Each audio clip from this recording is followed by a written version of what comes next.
اور آپ کے جو 30 40 50 کینڈیڈیٹ ہیں جو 4-5 ہزار ووٹوں سے آ رہے ہیں، لہٰذا آپ نے تقریباً سمجھیں کہ 200 سیٹوں کے اوپر تو آپ نے کینڈیڈیٹ پہلے ہی آپ کے فائنل ہے، تو آپ نے 25-30-40 ٹکٹ نئے دینے.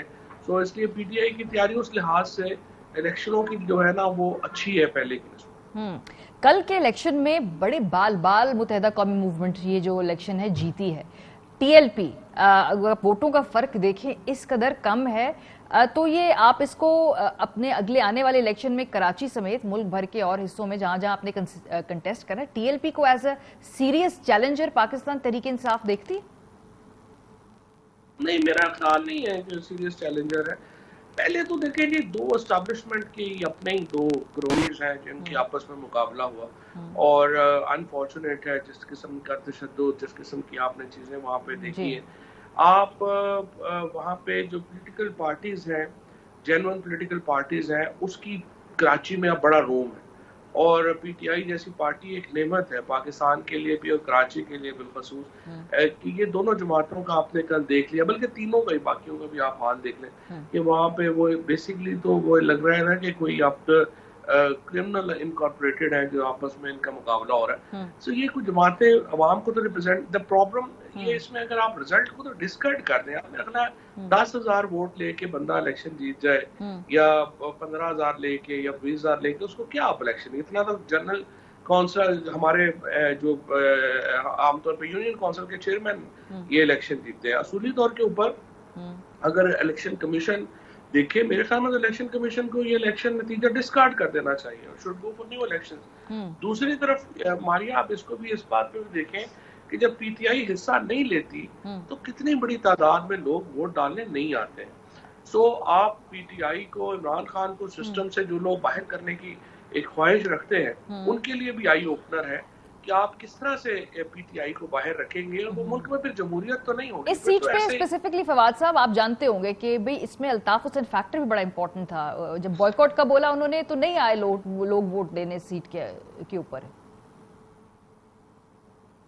ہاں بالکل، اس میں دیکھیے یہ بڑا ہارڈ کور ایک علاقہ ہے اس کا، لیکن اس میں میرا خیال یہ ہے کہ ایک جنرل ڈسلوژنمنٹ جو ہے وہ ظاہر ہوئی ہے. اور ابھی بھی اگر آپ دیکھیں کہ جو نتائج آ رہے ہیں یا جو کاؤنٹ ہو رہا ہے وہ بڑا کم ہو رہا ہے. سو انفارچونیٹلی ہمارے یہاں رواج نہیں ہے اپنے پاؤں سے آگے دیکھنے کا، لیکن دس آلسو سگنیفائز کہ پاکستان میں کتنا امپورٹنٹ ہے کہ ہم جنرل الیکشنز کی طرف بڑھے، کیونکہ اس سسٹم پہ لوگوں کا اعتبار نہیں.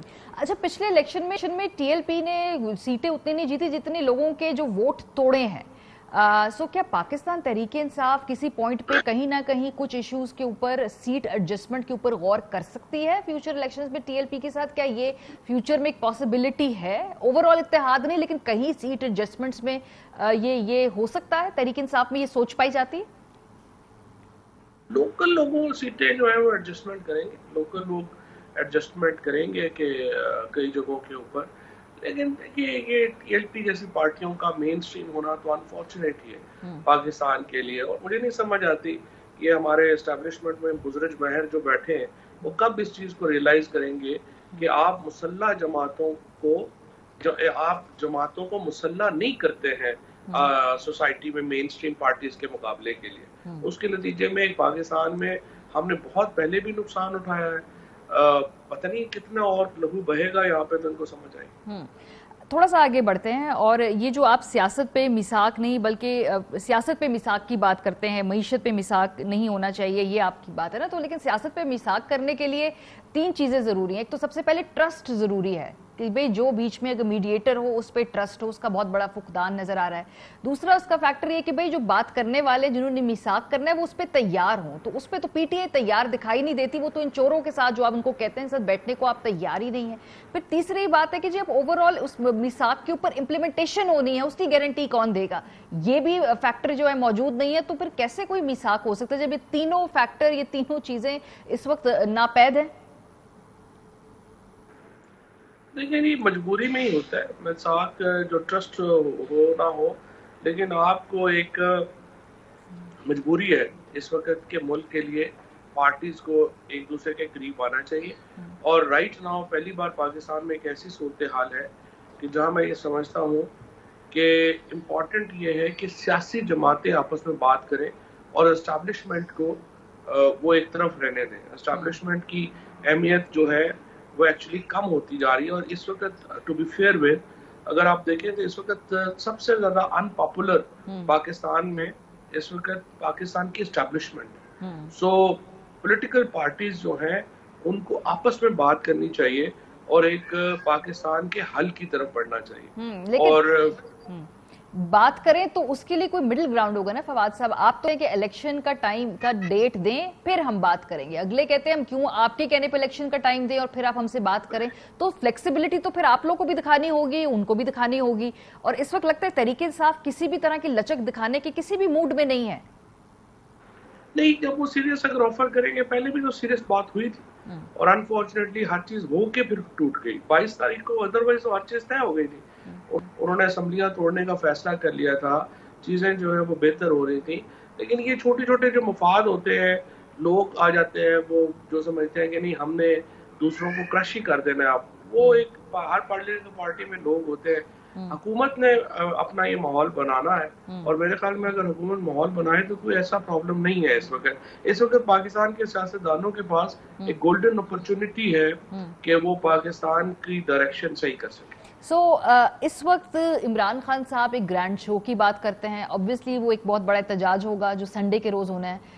ابھی آپ وفاق کے اندر پارلیمنٹ میں موجود نہیں ہے, سینٹ میں آپ موجود ہے. پنجاب کے اندر پتہ نہیں اس وقت کیا, پنجاب تو خیر ایک جوک ہے, اس کو سمجھ ہی نہیں آ رہی اس کو ہم کیسے ایکسپلین کریں کہ بھئی دو پیرلل اجلاس ہو رہے ہیں. تو تحریک انصاف اس وقت کس طریقے سے الیکشن پہ زور ڈلوا کے ڈیٹ لے سکتی ہے, جبکہ پی ایم ایل این نے جو ہے وہ باقاعدہ ٹھان لی ہے کہ قیمتیں بھی بڑھانی ہے, سب کچھ کرنا ہے, الیکشن جلدی نہیں کرانے؟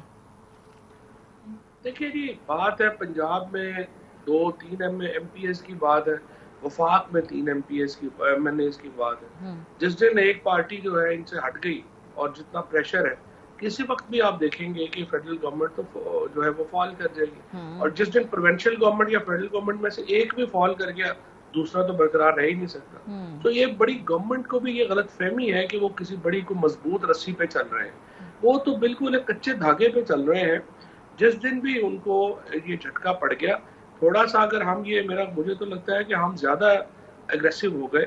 اگر ہم شروع سے تھوڑا سا اپنی اگریشن تھوڑا کم کرتے یہ خود ہی گر جانے تھے. ابھی بھی میرا یہ خیال ہے کہ یہ گورنمنٹ کو جو بھی یہ مشورے دے رہا ہے کہ آپ کیس کر دیں, فلانے کو بھی پکڑ لیں, فلانے کو بھی پکڑ لیں, وہ بیوقوفی کر رہے ہیں. حکومت کچے دھاگے پہ چل رہی ہے. ایک چھوٹا سا جھٹکا لگے گا, یہ سارا نظام گر چکے گا, اور اس کو ابھی اسٹیبلشمنٹ اس پوزیشن میں ہی نہیں ہے ان کو بچانے کی. یہ بھی امکانہ بات ہے کہ یہ بچا لیں.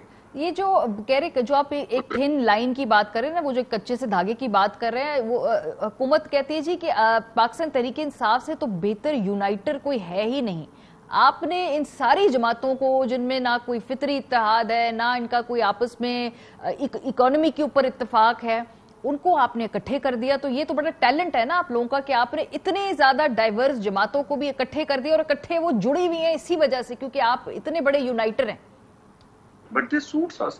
عمران دیکھیں نا, اس وقت اگر جو جگہ جو سپیس ہے وہ پھر عمران خان کے پاس زیادہ ہے یا اس وقت جو مخالف لیڈر ہیں ان کے پاس زیادہ ہے. کیونکہ اگر یہ سارے اکٹھے یونائٹڈ ورسز ون ہوتا ہے تو پھر اس کا مطلب ہے کہ یہ P T I versus rest ہے. تو یہ تو ایک بہت ہی I would say dream combination ہے پی ٹی آئی کے لیے. تو اگر یہ اس کو سمجھتے ہیں, اس کو آپ سمجھتے ہیں کہ ان کی کامیابی ہے, تو میرے خیال میں تو یہ ناکامی ہے. بیکاز پیپلز پارٹی اپنی سپیس کھوئی گئی ہے, پی ایم ایل این اپنی سپیس سندھ میں پوری کھو گئی ہے, کے پی میں کھو گئی ہے, جے یو آئی میں وہ جا نہیں سکتے. سو جو ان کے پاس اسپیشلی نقصان زیادہ ہوا ہے پیپلز پارٹی کا اور پی ایم ایل این کا, specially P M L N کا, جس کے پاس تھوڑا بہت پوٹینشیل تھا کہ وہ پنجاب سے خود کو ایکسپینڈ کر سکتے. اب اس صورتحال میں تو ایکسپینڈ کی طرف سوچ بھی نہیں سکتے. اگر وہ کے پی میں ایکسپینڈ کریں گے, جے یو آئی سے لڑائی ہو جائے گی, سندھ میں ایکسپینڈ کریں گے پیپلز پارٹی سے لڑائی ہو جائے گی. سو وہ تو اپنی اور جو اپنا شیل ہے اس کے اندر محدود ہو گئے. سو ایکچولی تو اس کا پی ٹی آئی کا تو فائدہ ہی فائدہ. پنجاب کی چونکہ آپ بات کریں تو پنجاب میں جو اس وقت سٹیٹس ہے بہرحال وہ ایک شام ڈیموکریسی ہے. اگر میرا آپ اس پہ اوپینین جانے, میرے نزدیک وہ اس کی لیجیٹمیسی نہیں ہے, لیکن بہرحال وہ وہاں پر اپنی اقتدار پہ گرفت مضبوط کر رہے ہیں. بجٹ بھی پاس کروا لیا انہوں نے, اس کے علاوہ انہوں نے اسپیکر صاحب سے اختیارات بھی واپس لے لیے. obviously وہ ڈیبیٹیبل بات ہے, وہ غلط ہے, نہیں لیے جانے چاہیے تھے, لیکن آہستہ آہستہ پی ایم ایل این وہاں پہ اپنی گرفت مضبوط کرے. پی ٹی آئی کی کیا اسٹریٹجی ہے اس وقت وہاں پہ؟ بظاہر کیا وہ اس کو پرویز الہی صاحب لیڈ کر رہے ہیں, وہ اس وقت پی ٹی آئی کی اسٹریٹجی بنا رہے ہیں اور اس کو چلا رہے ہیں؟ دیکھو اس وقت اسٹریٹجی کوئی نہیں ہے. اسٹریٹجی تو سمپل دیکھیں نا, الیکشن کمیشن اور لاہور ہائی کورٹ نے اس حکومت کو بچایا ہوا. یہ دونوں ادارے جو ہیں وہ چونکہ آئین سے آگے جا کے اس کو پروٹیکٹ کر رہے ہیں, اگر وہ نہیں کریں گے تو گر جائے گی. اور یہی پرابلم آ جاتا ہے پاکستان میں جب ادارے آئین کے بجائے جو ایک اور سپرا پالیٹکس میں پڑ جاتے ہیں, جس کی وجہ سے اداروں کی حیثیت, اہمیت, عزت جو ہے وہ ختم ہو جاتی ہے. ابھی بھی آپ دیکھیں کہ آج چوتھی دفعہ جو ہائی کورٹ ہے اس میں کیس تبدیل ہوا ہے, حمزہ شہباز کے کیس ہے. اب یہ ایک جعلی طریقے سے الیکشن کمیشن اور ہائی کورٹ نے اس حکومت کو جو ہے وہ ابھی تک رکھا ہوا ہے. جس دن بھی ہائی کورٹ میں اور الیکشن کمیشن کے اوپر ہمارا جو پولیٹیکل پریشر ہے وہ تھوڑا اور بڑھ جائے گا, اس کے اندر کریکس آ جائیں گے اور وہ ٹوٹ جائے گی. اب صرف دیکھنا صرف یہ ہے, جس طرح سے آپ نے کی اور میں نے ایکچولی آپ سے ایگری کیا, فنشنگ ہماری اچھی نہیں ہوتی. دیکھتے یہ ہے کہ پنجاب میں خاص طور پہ, کیا پنجاب میں آپ کی فنشنگ, کیا آپ اس سے مطمئن ہے؟ کیا پنجاب میں آپ کی کینڈیڈیٹ سلیکشن, آپ کی جو الیکشن کیمپین ہے, وہاں پہ پارٹی کو دیکھ کون رہا ہے, اوورآل تنظیم سازی کو سپروائز کون کر, وہاں فنشنگ ٹھیک ہے آپ لوگوں کی؟ دیکھیں جی, فنشنگ پنجاب میں اگر ہماری اچھی ہوتی تو ہم تو پی ٹی آئی کا پوٹینشیل بہت زیادہ ہے, بٹ انفارچونیٹلی جو اس وقت جو پرابلم ہے وہ پنجاب ہی ہے. اور پنجاب میں اگر ہم اپنی کارکردگی کو بہتر کر سکیں اور اپنی جو اسٹریٹجی ہے اس کو بہتر کر سکیں تو پی ٹی آئی کا تو کوئی مقابلہ نہیں ہے اس وقت پاکستان. تو وہاں پہ تو چینج کیا ہے نا خان صاحب نے, یاسمین راشد صاحبہ کو بنا دیا ایک ریجن کا ہیڈ, وہ تو تبدیل کی ہے اسٹریٹجی. اس کے باوجود ابھی بھی آپ سمجھتے ہیں کہ فنشنگ ٹھیک نہیں, کیونکہ جب پچھلے صدر تھے شفقت محمود صاحب ان سے ناراض تھے, خان صاحب ان کو تبدیل کر دیا, اب تو ایک نیا ڈھانچہ بنا رہے ہیں. کیا بعد میں تو نہیں کہیں گے کہ ہم سے غلطی ہو گئی, یہ لوگ ٹھیک نہیں تھے, ان کو صحیح طریقے کا چناؤ نہیں تھا؟ دیکھیں لوگ فرینکلی ڈاکٹر یاسمین ہے, حماد ہے, اور ادھر اپنے عامر ہیں, یہ تمام لوگ جو ہیں یہ بڑے ٹھیک لوگ ہیں, اس میں کوئی شبہ ہی نہیں ہے. They are very capable people, اور ان کو جو ہے, لیکن اب یہ نہیں مجھے پتا کہ یہ جو محلاتی سازشیں ہیں, جس طرح میں نے آپ کو کہا نا, یہ سارے لوگ جو ہے نا یہ سارے محلاتی سازشوں والے لوگ نہیں ہیں. سو ابھی ہمیں جو ہے نا ایک پورا وہاں پہ یہ بھی وہاں پہ ہمارے ساتھ جو لوگ تھے, چودھری سرور صاحب تھے, علی خان تھے, پھر جہانگیر ترین تھے, یہ لوگ جو تھے نا ان کی جو گرپ تھی ڈفرنٹ قسم کی تھی. یہ ڈفرنٹ قسم کی گرپ ہے, وہ ڈفرنٹ قسم داؤ پیچ سمجھتے تھے, یہ داؤ پیچ سمجھتے تھے اندرونی. صحیح ہے, تو وہ کمی ہے. بہت شکریہ فواد چوہی صاحب ہمارے ساتھ موجود تھے. جائیں گے واپس آئیں گے. ایف اے ٹی ایف نے ایک حوصلہ افزا آج ایک اعلامیہ سامنے آیا ہے ان کی جانب سے, جس میں لگتا یہ ہے کہ پاکستان بہت جلد گرے لسٹ سے نکل جائے گا. ابھی کچھ مہینے بعد یہ ہوگا جب ان کا یہاں پر ایک ڈیلیگیشن آئے گا اور دیکھیں گے, یہاں پہ آ کے جائزہ لیں گے. لیکن بہرحال اس کا اکانومی پہ اور خاص طور پہ جو اس کا ڈپلومیٹک ایسپیکٹ ہے, اس پہ بات کریں گے. بریک کے بعد ہمارے ساتھ رہیے. Welcome back. F A T F کا تازہ ترین اعلامیہ اب سے کچھ دیر پہلے سامنے آیا ہے. اس اعلامیہ میں کیا کہا گیا آپ کو کوئکلی بتا دیں. پاکستان نے گرے لسٹ سے نکلنے کی تمام شرائط پوری کر دی ہیں. ایف اے ٹی ایف کا پاکستان کے تمام عملی اقدامات کا اعتراف اور تمام ممبران نے اس کو سراہا ہے. پاکستان نے فیٹف کے دونوں ایکشن پلان کے 34 نکات پر وقت سے پہلے عمل درآمد کر لیا ہے. پاکستان کو مزید کچھ کرنے کی ضرورت نہیں ہے. فیٹف کا وفد جلد پاکستان کا دورہ کر کے شرائط کی تکمیل کی تصدیق کرے گا. شرائط کی تکمیل کی تصدیق پر اکتوبر 2022 میں پاکستان کو گرے لسٹ سے نکالا جائے گا. 2 سال میں 5 مرتبہ انسداد دہشت گردی اقدامات کا جائزہ لیا گیا. پاکستان نے دہشت گردوں کی مالی معاونت روکنے اور انسداد منی لانڈرنگ کے لیے بہترین اقدامات اور پیش رفت کی ہے. جون 2018 کے بعد پاکستانی قیادت نے بھرپور کام کیا. پاکستانی حکام کی جانب سے بہت زیادہ محنت کی گئی. یہ آپ کو بتائیں کہ فروری 2020 سے بڑے کلوزلی اس ایشو کو ہم فالو کر رہے ہیں, تو یہ کیا کس طریقے سے یہاں تک یہ بات پہنچی ہے, آپ کو ایک کوئک ریکیپ ہم بتاتے ہیں. 27 میں سے 14 اہداف پر مکمل عمل درآمد کر لیا گیا تھا فروری 2020 تک. 5 اہداف پہ اس وقت ہمیں بتایا گیا ہے ایف اے ٹی ایف کی جانب سے کہ جی بہتری آئی ہے. 8 پر جلد تعمیل کرنے کی ضرورت ہے. فروری 2021 میں 24 نکات پر عمل درآمد ہوا تھا اور جون 2021 میں